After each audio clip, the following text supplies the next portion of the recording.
After the resurrection, Jesus has quite an appetite. He likes to eat. And we're told gospel after gospel about Jesus showing up and he's eating.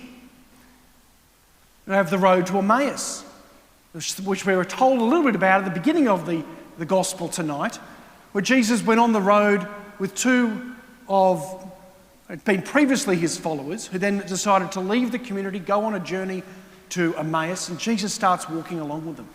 And they get to Emmaus and they have a meal. Then these two come back to Jerusalem, start to tell everybody about what's happening in the evening, and Jesus shows up again. And Jesus doesn't just show up, he then says, have you got something to eat? And so starts to eat in front of them. We also know the gospel of Jesus at the Sea of Galilee, where we have breakfast. Jesus has prepared food for the apostles to eat. I wonder if it's because Jesus had died and risen that he had this great appetite. Or perhaps it's important to have food. But in every context, Jesus is not just eating food for himself, he's eating food with others.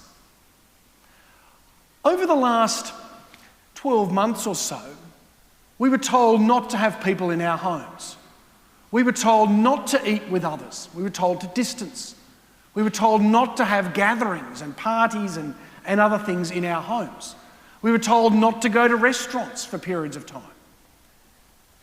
The Christian community after Easter are gathering together. And they gather together to eat. But in doing so, they didn't just eat food. It gave them the opportunity to talk about their fears, to talk about their joys, to talk about being a witness. If you're a little bit like me, I live by myself, just across the street. A lot of the time I eat my meals, unfortunately, in front of the TV. Some of us probably do this as well. I watch the footy or I watch other ridiculous TV shows while I eat. But that's not the way our meals are meant to be. They're meant to be about the family coming together, about a conversation that we can have around the dinner table. And this is what the early church community were doing. And we need this again in our lives. We were told not to have people into our homes. Now things are loosening up a little bit. Jesus is gathering together after the resurrection with people to eat. If you haven't invited someone to your home for a while to share a meal with you or with your family, perhaps tonight's an opportunity to think, yeah, let's invite someone. Let's invite a few people together to gather with us to have a meal. If you haven't gathered together with someone to go to a restaurant recently, perhaps the government voucher system that they're encouraging people at the moment to go to restaurants might be an additional encouragement for you as well. We need to gather together. Sometimes, and you might have noticed this in your own homes, that sometimes when families gather together for dinner, if it doesn't happen around the TV, it might happen around the devices. Each person might have their own phone at the dinner table. You might have seen this. I've seen this at restaurants. You see that I sit there sometimes and look over another table and there might be 4 people at the dinner table. Each of them have a mobile phone out and none of them are conversing with each other. This might happen in your own homes as well sometimes. I don't think that's what Jesus wants us to do when we gather together either. He wants us to share our hopes, our dreams, our challenges. There's been a great tradition in the church, going back many, many hundreds of years, that Christian communities would gather on a Sunday, like we're doing right now. We gather to talk, to reflect, to pray. We then eat around the altar. And then Christian communities would go to their homes. And in some families, and even till today's families are still doing this, where they have a big Sunday lunch or a Sunday dinner, where the family gathers from all sorts of places. Not so that they can all play their devices at the dinner table, but so they can talk, so they can be a family.